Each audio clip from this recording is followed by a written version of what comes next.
आप सभी को प्रणाम। मेरा नाम कार्तिक है और मैं level 3 certified yoga teacher and evaluator हूँ। आज के वीडियो उन लोगों के लिए है जिनको YCB का लेवल 2 यानी कि योगा सर्टिफिकेशन बोर्ड का लेवल 2 एक ही बारी में जिनका प्रैक्टिकल और वाइवा क्लियर करना है। इस वीडियो के माध्यम से मैं आपको बताऊंगा किन किन बातों का आपको ध्यान रखना है। इस वीडियो में मैं आपको बताऊंगा कि प्रैक्टिकल और वाइवा कैसे लिया जाता है लेवल 2 यानी योगा वेलनेस इंस्ट्रक्टर के। इस वीडियो में और भी जानकारियां दूंगा मैं आपको आपके टेस्ट से रिलेटेड।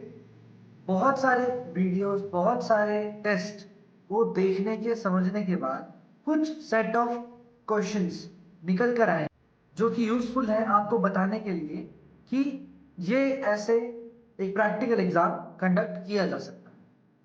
तो इस वीडियो में मैं आपको एक डेमो टेस्ट कंडक्ट करवा के दिखाऊंगा जिसमें डेमोन्स्ट्रेशन भी मैं खुद ही करूंगा, जवाब भी मैं खुद ही दूंगा और प्रश्न भी मैं खुद ही पूछूंगा। तो आपको उससे आइडिया हो जाएगा कि भाई योगा वेलनेस इंस्ट्रक्टर का एग्जाम, प्रैक्टिकल एग्जाम कैसे होता है, जो लोग आजकल बहुत डरे हुए होते हैं उनके लिए। तो मैं आपको बताना चाहूंगा कि आपकी मैट की पोजीशनिंग बहुत ज्यादा इंपॉर्टेंट होती है। मैट की पोजीशनिंग का मतलब कि आप ऑनलाइन एग्जाम दे रहे हैं तो आपकी मैट की पोजीशन कैसी होनी चाहिए, आप किस तरीके से अपना मैट लगाएं ताकि योगा टीचर को और इवेल्युएटर को सब कुछ सही सही दिखे, साफ साफ दिखे। बार बार योगा टीचर या इवेल्युएटर को ये बोलना ना पड़े कि भाई आपका मैट ठीक नहीं है, आपकी पोजीशन ठीक नहीं है। तो अपने मैट को आपको कैसे लगाना है, एक इस तरीके से लगाना है कि आपका मैट पूरा दिखे और आप अपने मैट पर पूरे दिखे। ताड़ासन जैसे आसनों में आपके हाथ नहीं कटने चाहिए। पादहस्त जैसे आसनों में आपका पैर नहीं कटना चाहिए। साइड बेंडिंग जब आप करें त्रिकोण आसन तो उसमें साइड में जाते हुए आपकी बॉडी पूरी आनी चाहिए। पेट के बल लेट के जब आप करो और खींचो, जैसे शलभ आसन हम करते हैं या भुजंग आसन हम करते हैं, तो हमारे कभी कभी पैर कट जाते हैं। मतलब बहुत छोटी छोटी बातों का ध्यान रखना है कि आपका जो मैट है वो कंप्लीट दिखे और मैट पर आप कंप्लीट दिखे। आपकी इंटरनेट क्वालिटी बिल्कुल बढ़िया होनी चाहिए, साउंड क्वालिटी बिल्कुल बढ़िया होनी चाहिए, आसपास के डिस्टरबेंस कम से कम हो या कोशिश करें कि ना हो। ये सारी चीजें हैं जो आपको ध्यान रखनी है। इसके साथ आपको एक आधार कार्ड, ओरिजिनल आधार कार्ड अपने साथ रखना है और अपना एनरोलमेंट नंबर अपने साथ रखना है। जेरॉक्स कॉपी या फोटोस्टेट या प्रिंट आउट निकाल के आपको एनरोलमेंट नंबर अपने साथ रखना है ताकि जब आपको योगा टीचर और इवेल्युएटर पूछे तो बिना टाइम वेस्ट करे आप तुरंत उसको दिखा सकें। सबसे पहले आपको प्रार्थना करनी है। योगा की कक्षा स्टार्ट करने से पहले या योगा से रिलेटेड कुछ भी स्टार्ट करने से पहले हम प्रार्थना करते हैं। प्रार्थना में 3 बार ओम का उच्चारण, प्रार्थना, फिर शांति। तो ऐसे ही करेंगे। तो सबसे पहले इंस्ट्रक्टर आपको कहेंगे कि प्रार्थना करके दिखाइए, ओम का उच्चारण कीजिए। तो आपको किसी भी ध्यानात्मक आसन में बैठना है। ध्यानात्मक आसन यानी कि सुखासन, सिद्धासन, पद्मासन या वज्रासन। किसी भी आसन में बैठ के आपकी कमर गर्दन बिल्कुल सीधी होनी चाहिए।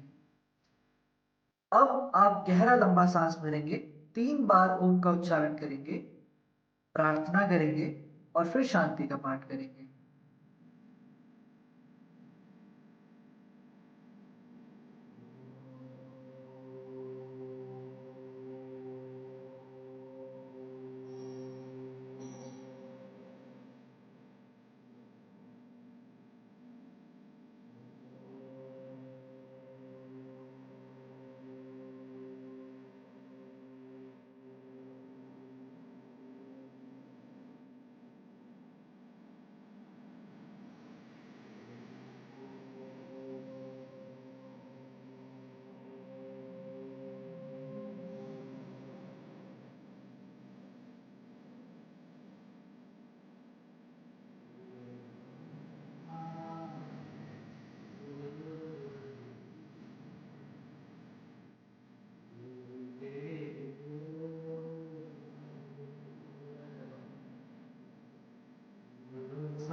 प्रार्थना के बाद हम माइक्रो सर्कुलेशन मूवमेंट्स पे जाएंगे, यानी कि सूक्ष्म व्यायाम। तो आपसे पूछा जा सकता है सूक्ष्म व्यायाम में थ्योरी पार्ट कि सूक्ष्म व्यायाम किसके द्वारा दिए गए, हु हैज इंट्रोड्यूस्ड सूक्ष्म व्यायाम। तो उसमें आपका उत्तर होगा स्वामी धीरेन्द्र ब्रह्मचारी जी ने सूक्ष्म व्यायाम को इंट्रोड्यूस करवाया। स्वामी धीरेन्द्र ब्रह्मचारी जी के गुरु का नाम क्या था? स्वामी धीरेन्द्र ब्रह्मचारी जी के गुरु का नाम महर्षि कार्तिकेय था। महर्षि कार्तिकेय कहां से थे? महर्षि कार्तिकेय हिमालय के थे। तो पूरा जवाब हुआ स्वामी धीरेन्द्र ब्रह्मचारी जी के गुरु का नाम महर्षि कार्तिकेय था, जो कि हिमालय से थे। इस तरीके से कुछ थ्योरी का पार्ट आपसे पूछा जा सकता है सूक्ष्म व्यायाम। उसके बाद सूक्ष्म व्यायाम में प्रैक्टिकल का पार्ट करवाया जा सकता है, जैसे ग्रीवा शक्ति विकास क्रिया, जो भी आपके कोर्स के अंदर है। और बोला ऐसे जाएगा कि ग्रीवा शक्ति विकास क्रिया के चारों पार्ट करके दिखाइए या पहले 2 पार्ट करके दिखाइए। तो मैं आपको सभी चीजें करके दिखाऊंगा।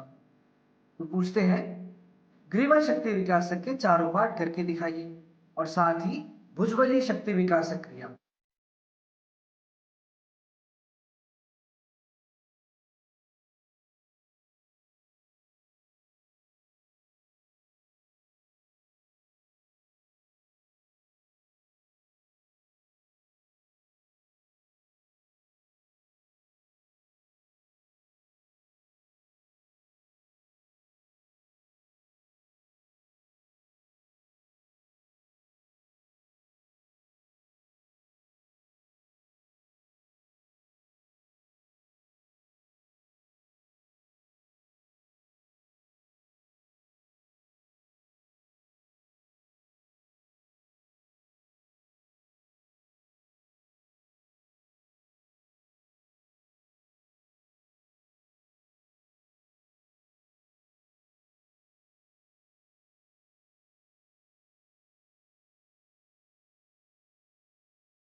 सूक्ष्म व्यायाम यानी माइक्रो सर्कुलेशन मूवमेंट्स के बाद हम आते हैं मैक्रो सर्कुलेशन मूवमेंट्स में, यानी स्थूल व्यायाम। स्थूल व्यायाम में आपके 2 स्थूल व्यायाम बताए गए आपके कोर्स में। पहला है हृदय गति इंजन दौड़ और दूसरा है सर्वांग पुष्टि। तो आपसे इसमें थ्योरी पार्ट पूछा जा सकता है कि what do you mean by the term सर्वांग पुष्टि? द आंसर इज सर्वांग पुष्टि का अर्थ होता है कि सभी अंगों को पुष्ट करने वाली क्रिया, वो क्रिया जिससे सभी अंग पुष्ट हो जाए। तो सर्वांग पुष्टि जब हम करते हैं तो हमारी स्पाइन की सभी मूवमेंट्स होती हैं, जैसे twisting, turning, side bending, forward bending, फिर इनहेल करते हुए ऊपर उठे, बैक बेंड, ऐसे करके कई सारी मूवमेंट्स होती हैं। तो जितनी स्पाइन की मूवमेंट्स एक्टिव होती हैं उतना बॉडी में सर्कुलेशन बढ़ता है, ब्लड का फ्लो बढ़ता है, साथ ही ऑक्सीजन का लेवल बढ़ता है। जितना ब्लड फ्लो बढ़ेगा, जितना ऑक्सीजन का लेवल बढ़ेगा, उतने आपके अंग स्वस्थ रहेंगे। आपकी स्पाइन पे सभी के सभी नसें होती हैं जो आपके शरीर को चलाती हैं। तो स्पाइन की जितनी नसें, जितना स्पाइन मूवमेंट में होगा, लचीला होगा, उतनी वो नसें हेल्दी होंगी, उतनी उन नसों में ब्लड फ्लो बढ़ेगा। तो जितना ब्लड फ्लो बढ़ेगा उतने वो ऑर्गन्स हेल्दी होंगे। इसी कारण से इसको सर्वांग पुष्टि बोला जाता है। ये सभी अंगों को पुष्ट करती है। तो इसमें हम करके देखेंगे दोनों ही स्थूल व्यायाम, सर्वांग पुष्टि भी और हृदय गति इंजन दौड़ भी।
मैक्रो सर्कुलेशन मूवमेंट्स के बाद यानी स्थूल व्यायाम के बाद बारी आती है यौगिक सूर्य नमस्कार की।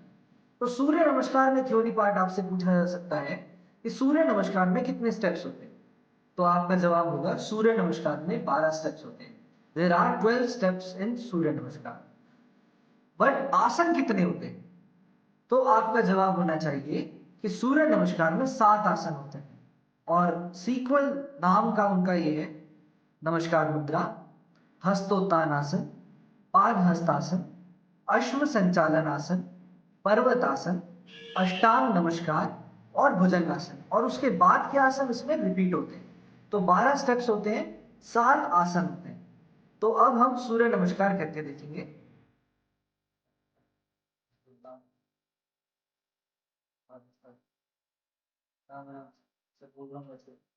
हाथ साइड में रख, जमीन पर अंदर खींच और एक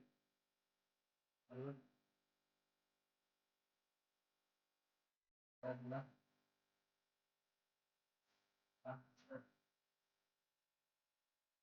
भुजंग, बस अगला पर्वत, चल जमीन पर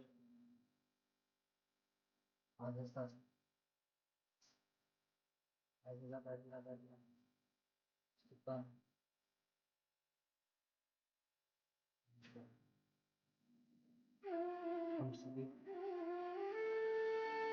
आफ्टर सूर्य नमस्कार बारी आती है खड़े होकर करने वाले आसनों की। तो खड़े होकर करने वाले आसनों की सीरीज में पहला आसन है पार्श्व कोणासन and do it's counter posture also. मतलब सूर्य नमस्कार के बाद हम करेंगे पार्श्व कोणासन और इसके काउंटर पोस्चर के साथ। अब काउंटर पोस्चर पार्श्व कोण का क्या होता है? जैसे मान लीजिए हम लोगों ने राइट साइड से पार्श्व कोणासन किया, तो इसका काउंटर पोस्चर होगा इसको लेफ्ट साइड से करना और उसके बाद खड़े हो जाना समस्थिति। फिर कितनी देर के लिए इस आसन को किया जा सकता है? इस आसन को जब तक टीचर ना बोले कर रुकने के लिए हम इस आसन को करें। On an average 10 second 15 second में आसन को चेंज करने के लिए बोल दिया जाता है। तो हम पार्श्व कोणासन करेंगे, पहले राइट साइड से फिर लेफ्ट साइड से।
पार्श्व कोण आसन के बाद आप दंड आसन में बैठ जाइए और उसके बाद अर्ध मत्स्येंद्रासन करके दिखाइए।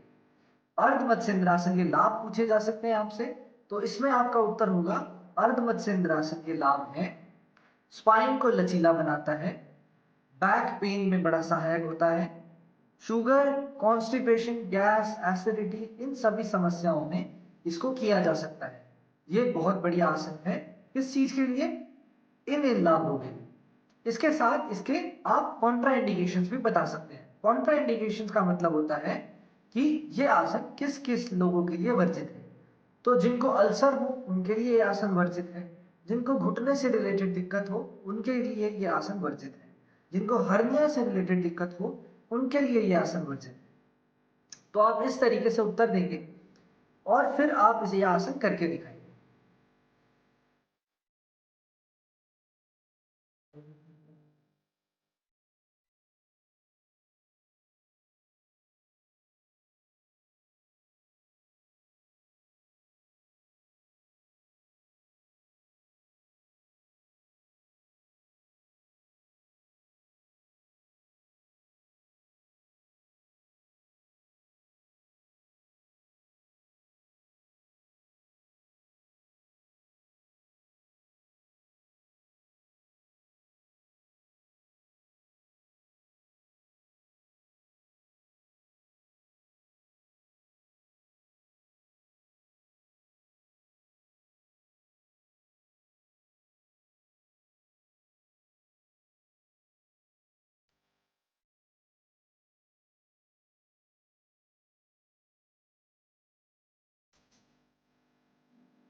बैठ कर करने वाले आसनों के बाद बारी आती है कमर के बल लेटकर करने वाले आसनों।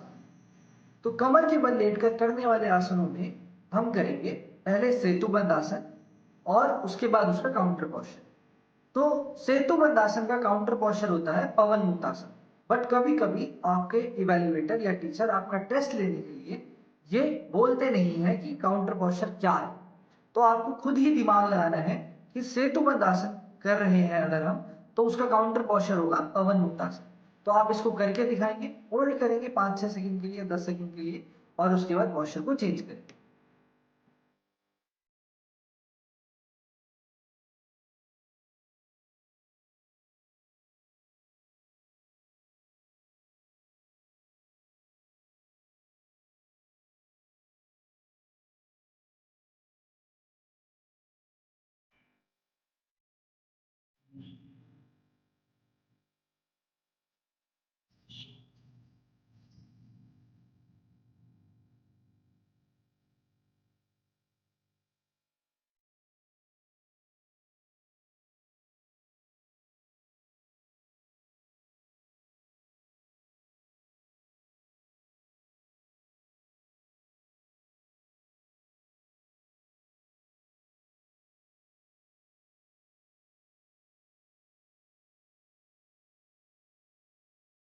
कमर के बल लेटकर करने वाले आसनों के बाद बारी आती है पेट के बल लेटकर करने वाले आसन। तो अब आप शलभ आसन करके दिखाइए और उसके बाद विश्राम कीजिए मकर आसन।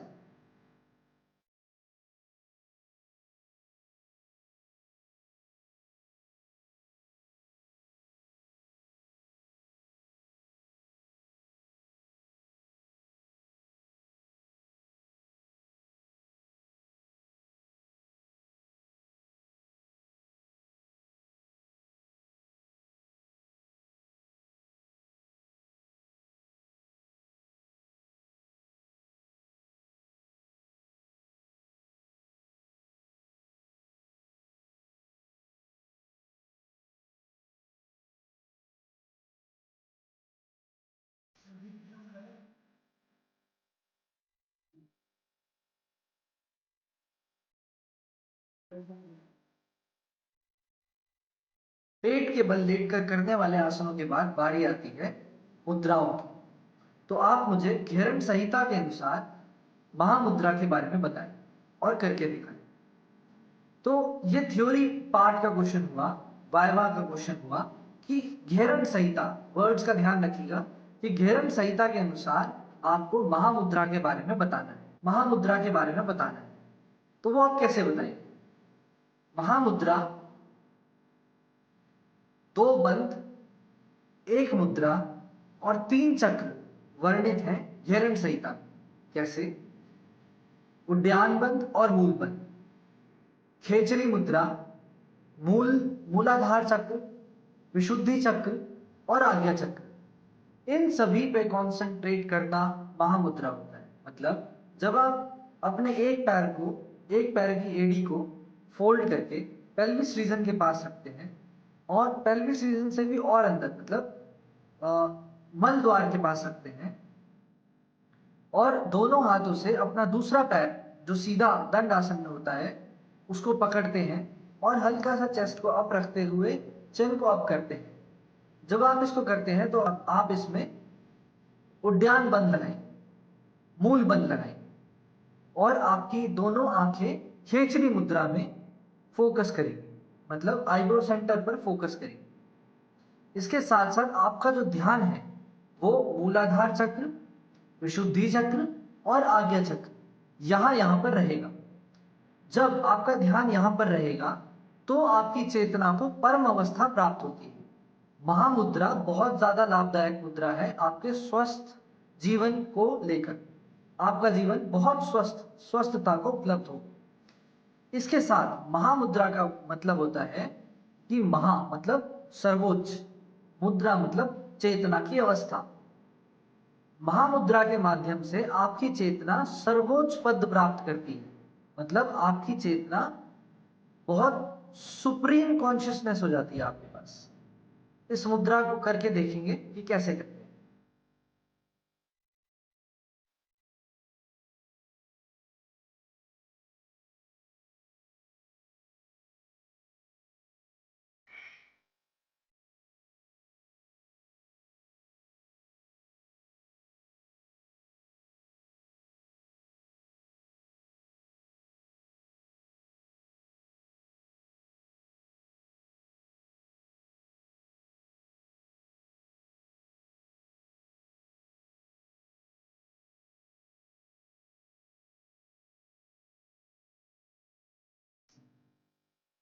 महामुद्रा को करने के बाद अब आप पद्मासन में बैठ जाइए और अनुलोम विलोम प्राणायाम करके दिखाइए। अनुलोम विलोम प्राणायाम करते हुए आपकी लेफ्ट हैंड की जो मुद्रा रहेगी वो चिन्ह मुद्रा, राइट हैंड की नासाग्र मुद्रा।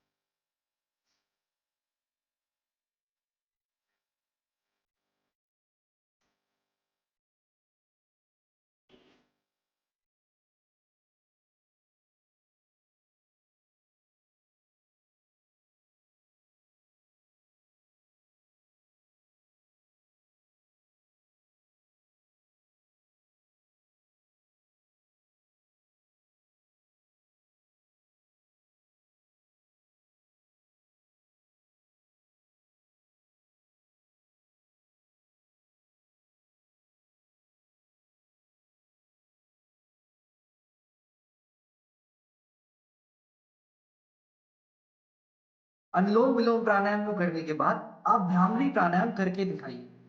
भ्रामरी प्राणायाम आप षणमुखी मुद्रा में करेंगे।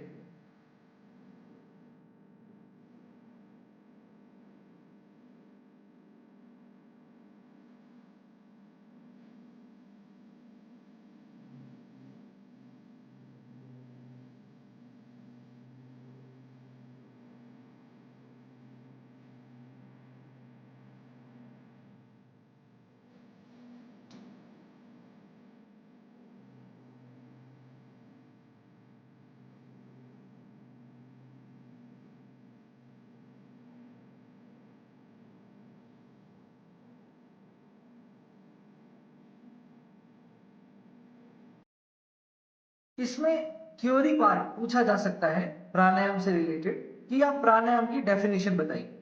तो आपका उत्तर होना चाहिए तस्मिन् सति श्वास पर श्वासा जोर गति विच्छेद प्राणायाम। तो सांस के नियंत्रण को, आने जाने की प्रक्रिया को और रोकने की प्रक्रिया को प्राणायाम कहा जाता है। इसके बाद पूछा जा सकता है कि प्राण कितनी तरीके के होते हैं। तो आपका उत्तर होना चाहिए प्राण 5 तरीके के होते हैं। प्राण, अपान, समान, उदान और व्यान। तो ऐसे प्रश्न आपसे पूछे जा सकते हैं। प्राणायाम के बाद बारी आती है ध्यान की। तो आपको ध्यान समझाना होगा कि कैसे करते हैं। तो आपसे पूछा जा सकता है कि बॉडी और ब्रेथ अवेयरनेस ध्यान के बारे में आप क्या समझते हैं, क्या जानते हैं। तो आपका उत्तर होगा बॉडी और ब्रेथ अवेयरनेस यानी कि शरीर और श्वास के प्रति सजगता का भाव लाना। एक भी सांस बिना सजगता के ना तो भीतर जाए और ना ही भीतर से बाहर आए। सांस को भरने से शरीर में क्या क्या बदलाव हो रहे हैं वो पता होना चाहिए। सांस के तापमान का पता होना चाहिए। शरीर में जो जो बदलाव हो रहे हैं, हवा चलने से, बैठने से, शरीर का सोना, जैसे पैर सो जाता है हमारा कभी कभी, उसे महसूस करना।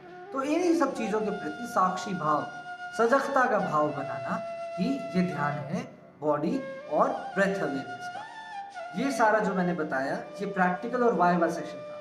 वाइवा सेशन में एक चीज़ और पूछी जा सकती है षटकर्म के बारे में। तो आपसे पूछा जा सकता है कि घेरन संहिता के अनुसार आप षटकर्म के बारे में क्या जानते हैं। तो आपका उत्तर होगा 6 कर्म, यानी कि धौती, वस्ती, नौली, नेति, त्राटक और कपालभाति। ये 6 कर्म होते हैं। आपके कोर्स के अंदर है नेति मतलब सूत्र नेति और जल नेति। धौती यानी कि कुंजल आपके कोर्स के अंदर बता रखा है योगा वेलनेस इंस्ट्रक्टर के। कपालभाति, तो ये 3 षटकर्म आपके कोर्स के अंदर है। तो आपको इनके बारे में डिटेल्ड स्टडी डिटेल्ड नॉलेज होनी चाहिए।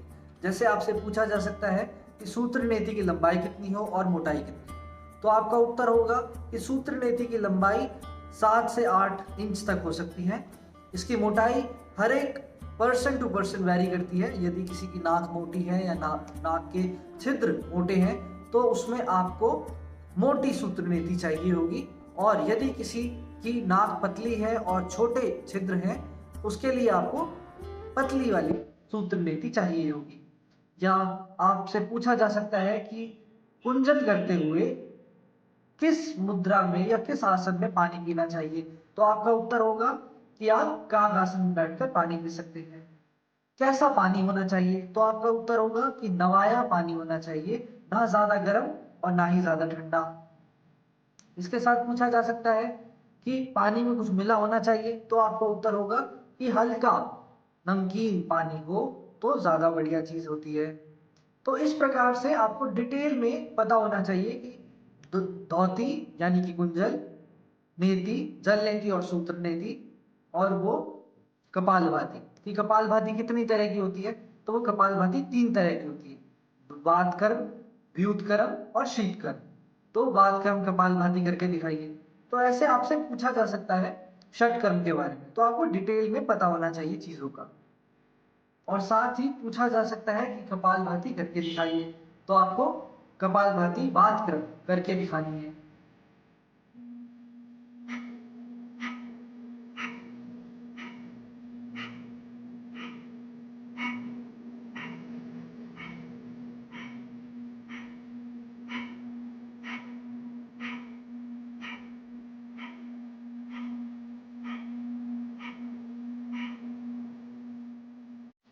वीडियो के अंतिम चरण की तरफ चलते हैं, टेस्ट के अंतिम चरण की तरफ चलते हैं, जिसमें आपसे पूछा जा सकता है कि आपकी कक्षा में अगर बच्चे आ जाए, छोटे बच्चे आ जाए, तो आप कैसे उनको योगा करवाओगे? Yoga for specific group, yoga for kids, yoga for a specific disease. तो उसमें भी बहुत सारी बातें होती हैं जो आपको ध्यान में रखनी है। जैसे आपसे पूछा जा सकता है कि बच्चों के लिए योगा बताओ, तो आपको बताना होगा कि हम स्ट्रेचिंग्स वाली चीजें ज्यादा करवाएंगे। हम ध्यान रखेंगे कि 6 स्पाइनल मूवमेंट्स जरूर हों। 6 स्पाइनल मूवमेंट्स कौन कौन सी? Forward backward bending, side bending, twisting, erection मतलब खींचना ऊपर, जैसे ताड़ासन खींचते हैं, शीर्षासन या सर्वांगासन, जिससे ऊपर से नीचे कंप्रेशन होता है। तो ये 6 स्पाइरल मूवमेंट जरूर हो। इसके साथ साथ हम ध्यान रखेंगे कि जंपिंग वाली चीजें ज्यादा हो, जो बच्चे इंजॉय करते हैं खेल कूद करने में। अच्छा, कॉन्सेंट्रेशन वाली चीजें हो, जैसे भ्रामरी प्राणायाम, जैसे त्राटक की क्लास हो सकती है, जैसे कपाल भाती हो सकता है, जैसे अनुलोम विलोम प्राणायाम हो सकता है। तो ऐसा कुछ एंटरटेनिंग सा सेशन हम क्रिएट करेंगे और फिर बच्चों को करवाएंगे। इसके बाद आपसे पूछा जा सकता है कोई डिजीज से रिलेटेड, जैसे माइग्रेन से रिलेटेड अगर आपको योगा बोली जाए तो आप क्या करवाएंगे? तो माइग्रेन से रिलेटेड आप करवा सकते हैं भ्रामरी प्राणायाम, अनुलोम विलोम प्राणायाम, शीतली प्राणायाम, ऐसी ऐसी चीजें करवाएंगे। आपसे पूछा जा सकता है कि अगर हाइपरटेंशन है या हार्ट से रिलेटेड प्रॉब्लम है, तो क्या आप जंगर शक्ति विकासक करवाएंगे पार्ट 1? तो आपका उत्तर होना चाहिए कि हम पार्ट 1 जंगर शक्ति विकासक यानी कि जंपिंग जैक्स बिल्कुल भी नहीं करवा सकते, क्योंकि कूदने से हार्ट रेट बढ़ जाती है हार्ट रेट, तो दिक्कत हो सकती है हार्ट पेशेंट्स को। तो हम ऐसे ऐसे बातें या ऐसे ऐसे सवाल पूछे जा सकते हैं, तो आपको इसी कॉन्फिडेंस के साथ जवाब देना होगा। अच्छा, इसके बाद पूछा जा सकता है आपसे कि आप क्लास में वृक्ष आसन टीच कर रहे हैं, तो उसका आप लेसन प्लान बताइए। लेसन प्लान का अर्थ होता है कि वृक्ष आसन के बारे में बताइए, वृक्ष आसन के प्रिपरेटरी पोस्चर्स के बारे में बताइए, वृक्ष आसन के कॉन्ट्राइंडिकेशंस के बारे में बताइए।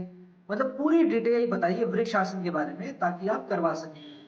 तो आपको करवाना होगा, बताना होगा सारी डिटेल के बारे में।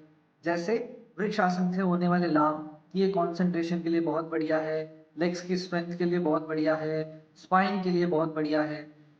वृक्ष आसन से होने वाले या वृक्ष आसन के कॉन्ट्राइंडिकेशंस के कौन कौन बड़े सावधानी के साथ करें, तो इसमें होगा जिसको चक्कर आ सकते हैं वो बड़े सावधानी के साथ करें इसको, जिसको घुटने में दिक्कत होती है या लेग्स कमजोर हैं वो इसको बड़ी सावधानी के साथ करें।